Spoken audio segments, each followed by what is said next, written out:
What's up, beautiful people? It's your boy Judeo, and I'm back again with a new video. Today we're going to be checking out a video that came as a request from you, and this one I think is going to be quite intense, so I urge you to click away if you don't like this one. It is titled Canada, Fire, Fire, Fire. Pierre Poilievre Humiliates. I don't know if I called the name correctly, but my intention is not to ruin his name, so I apologize. But it says he humiliates Trudeau. Now, if you don't know who Trudeau is, he's the current Prime Minister of Canada, and somebody's going to be humiliating him. I don't know how that's going to go for them, but thank God for free speech.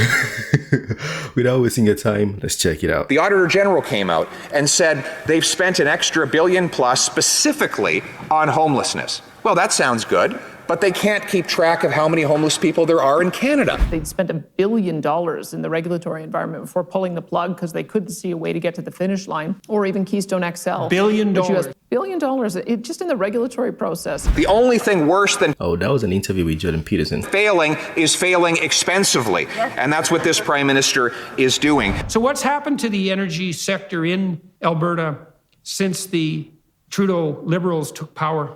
It's been devastated since 2014. And then you had the Keystone XL project as well, which U.S. President Joe Biden canceled within 5 seconds of becoming president. I've never seen a Prime Minister who is so desperate to have more power with less responsibility. I don't know how much your family has received from this organization, which you tried to give $500 million, really. Can I answer for you? I'm waiting. You haven't done an answer so far. Let's make this the first one. It wasn't obvious to me that he had the preparation for the job.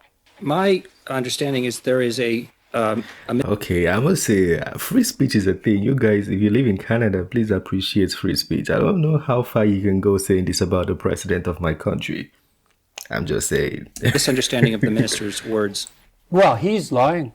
How is it even possible to spend $186 billion without a plan? Honorable Minister. Mr. Speaker, I ask, what is the plan to spend $180 billion on infrastructure? And he says, we got 20 buses. Congratulations.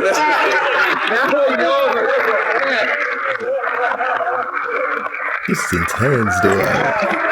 I'm afraid for him. How much does that work out to per bus?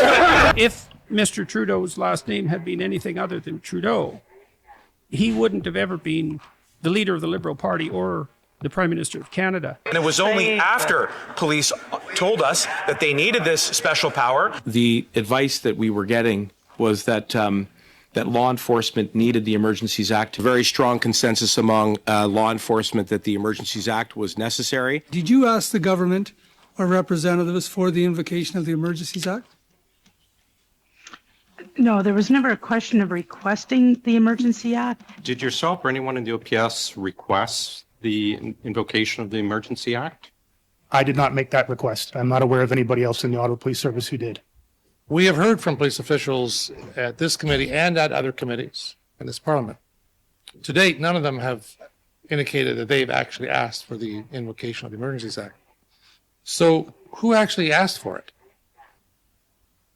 My Silence understanding is there is a misunderstanding of the minister's words. Bet their own money on gateway casinos. Well, it turns out nobody. Of course, the company was just downgraded to junk status, and its parent company lost 95% of its value on the stock market before being delisted altogether. In fact, and this is all true, is all facts. Because if they are not facts, they are really heavy claims. Financial experts in Toronto say the company vastly overvalues its assets. But there's someone who would invest other people's money in it. The casino just got the jackpot of $200 million from this government. With the financial genius over there who invested $200 million of our tax dollars in this failing casino firm, please stand up.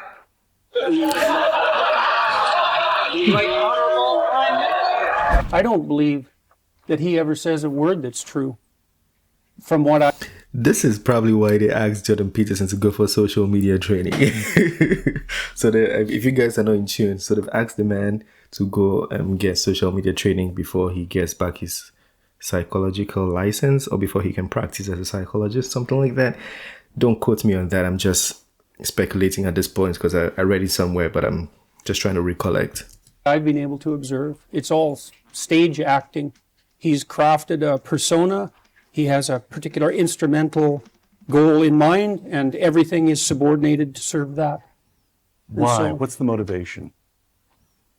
The same motivation that's generally typical of people who are narcissistic, which is to be accredited with moral virtue in the absence of the work necessary to actually attain it.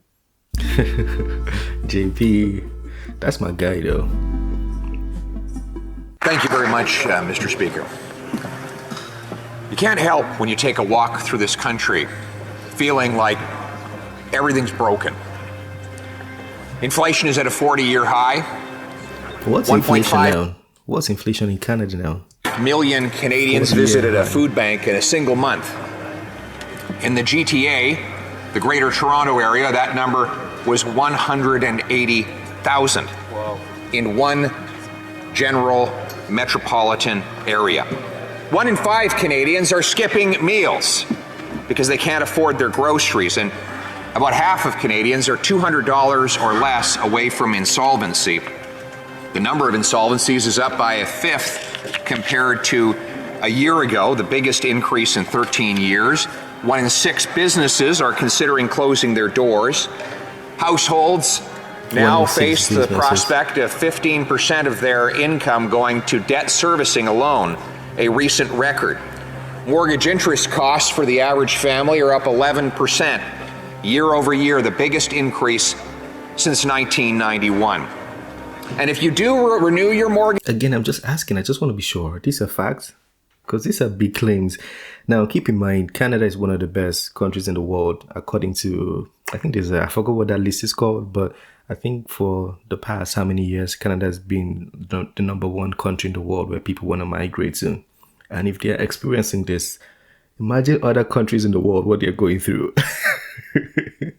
If Canada, the best country, is experiencing this, imagine other countries. Mortgage today, after having secured it 5 years ago, you're paying about $7,000 more per year for the very same house that you lived in last year. And if you think home... Sorry, paying about $1,000 a month? Let's hear that again. 1991. And if you do renew your mortgage today, after having secured it 5 years ago, you're paying about $7,000 more per year for the very same house that you lived in last year. And if you think home ownership is expensive, well, be careful about renting. That now costs $2,000 a month in the average Canadian city. Vancouver is the world's 3rd most inflated housing market. Toronto, the 10th. In fact, Vancouver is so expensive. When I came to Vancouver in 2018, I think housing downtown was about $1,600. Today, if you get $2,000 for a house, you should lick the landlord's foot because they probably just helped your life. $2,000 for like a 1-room house, 1-room apartment downtown. It's crazy expensive in Vancouver. Vancouver is more expensive than New York, Singapore, London, England, and countless other of the world's most famous cities where they have more people, more money, and less land. And if you took a walk out of your house onto the street, you would find yourself more in danger of being attacked. 32% more, in fact. That is the increase in the violent crime rate since this Prime Minister took office. In fact, there were 124,000 more crimes committed this year than in 2015 when the Prime Minister came to office. There were 788 homicides in Canada last year. That's up from 611 back in 2015, another 29% increase. 92% increase in gang-related homicides, 61% increases in the reports of sexual assaults since 2015. Police reported hate crimes are up 72% over the last 2 years alone. This After the government tells us it is investing so much of its rhetoric and its money in fighting racism, we see hatred and hate-based violence increase by 3/4. 31,000 Canadians lost their lives to overdoses. If you take a walk down streets like East Hastings, I knew that was going to come up. Yeah, this is in Vancouver. You don't want to go there. East Hastings in Vancouver, you will see tent cities where adults are laying face first on the pavement, having just completed their most recent dose, not sure whether they'll actually awaken. Yeah, I literally walk by these streets, and sometimes I just want to cry because I always feel bad. I'm really emotional. If you don't know, I just walk past and I'm like, oh my God, I just want to cry sometimes. Police and social workers literally have to scour the streets 24/7 to check pulses of people lying on the pavement, not as extraordinary circumstances or one-time emergencies, but daily events. In fact, there were 71,069 Canadians who died of overdoses in 2021. 21 people are dying every single day of overdoses. That is up from 11 per day. More than 6 million Canadians do not have access to a family doctor. And now, the most simple expectations that we have for our health, like going into a pharmacy and getting painkillers for our children, has now become out of reach. Canadians are now forced to drive south of the border to get the same medications that are not available on this side of the border. In fact, according to an association of pharmaceutical wholesalers that represents businesses in 19 countries, only Canada is suffering from these shortages. You know, meanwhile, speaking of the rest of the world, there are still people who want to come here, and we hope they do, but 2.6 million of them are waiting in immigration queues. Over 1 million have been waiting longer than the acceptable wait time. Yeah. And when they... This one, I know that one might be close to the truth. I mean, I'm not saying he's lying. I just don't know, you know, but I know like there's a lot of people waiting for their immigration acceptance letters and all of those things. I know. But the excuse for that one was because of the pandemic. That was the reason. I don't know if it's a good enough reason, but that was the reason I was hearing back in the day. By back in the day, I mean like last year and last 2 years. I don't know if that's still acceptable now, though. They would arrive in one of the worst ranked airports on planet Earth at Pearson. Montreal is not far behind when it comes to records for delays. The Port of Vancouver is now ranked 376th out of 380 ports around the world. Really? And speaking of getting people into the country, 10,000 Canadians were sent wrongly into quarantine by a $54 million app that we didn't need, that didn't work, and it could have been procured for $250,000. And speaking of building stuff, whether it's apps or anything else, our country is now ranked the second slowest for the time it takes to get a building permit. The average building permit takes over 250 days in Canada, but only 28 days in South Korea.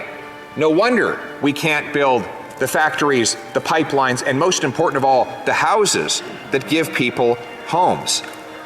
We import 130,000 barrels of overseas oil every day, even though we have the third biggest supply on planet Earth. All of these things Canada has a are third broken. biggest supply. And what's most interesting about them is that they all happened under the Prime Minister's watch while he refuses to take responsibility for any of them. I mean, any one of these things in isolation would be considered a catastrophic embarrassment. But together, they show the story of a country that can't get anything done, that has accepted dramatic reductions in its quality of life and its expectation for what a person can receive living in this country of ours. The Prime Minister, who is in charge of the central government, ought to take some responsibility, but he takes none. 40-year highs in inflation. Oh, he says it has something to do with the war between Russia and Ukraine, even though inflation was already 2.5 times the target before the war even began, and less than 0.3% of our trade is with Russia and Ukraine combined, and the stuff that they produce is stuff we already have here. He's not responsible for the massive increases in costs. He's not responsible, he says, for the doubling of house prices or the fact that rental costs are out of reach. He's not responsible for the skyrocketing crime rates in our streets, even though his government oversees the criminal code and the national police force and the border security. He's not responsible for the overdose deaths. You know, like, I appreciate the fact that he's stating a lot of all of this, but I would like him to also state what he would do if he was in Trudeau's shoes, you know, right? Because if you're saying, the way I was raised is, if you say something is wrong or something is not done right, you have to state how it should have been done right. That's what I believe. I'm not saying I debunk everything he's saying. I don't know if it's true or not. But I would like to see maybe a follow-up video or him stating how he would address all these problems, you know, so we can also watch him and know if he's going to do the right thing. Of so many Canadians. He's not responsible for the fact that so many are going to food banks. He's not responsible for the fact that our children can't get medication. He says he's not responsible, Madam Speaker, and he's right. He is not responsible. This guy's a problem. He's a problem. For example. Oh, he's a problem. Oh my goodness. Justin Trudeau, you have problems in your hand. This guy is going to be a problem. Oh, okay. That was a very deep video, you know. I live in Canada, and from what I see generally, I believe Canada is a good country. I know we've heard so much from what he said there, but I still believe Canada is a good country, especially compared to other countries. And this is not even short of other countries. I feel like they're doing a lot of things better than other countries. But you also have to acknowledge that these countries didn't just get to this poor state in one day. It was accumulation of problems or things that didn't get resolved that made these countries be in their current state. So I believe from him emphasizing this point, he's trying to get it resolved so Canada doesn't reach the state of, you know, where some other countries are right now. Yeah, I appreciate videos like this. I like when people speak up, when people state their opinion, but I also like when they state the solution to the problem. When you list the problem, you state the solution. So there has to be a follow-up video. I want to see a follow-up video of him stating how he would resolve this if he's Justin Trudeau, you know? Because if you're saying Trudeau didn't do this, it's not responsible, then we need to see you say, this is how it should have been done. You know, we should see a video like that, right? Anyways, it's the end of this one. Don't forget to smash the like button, subscribe if you're new to the channel, and I'll see you on the next one. Have a very wonderful day. Peace.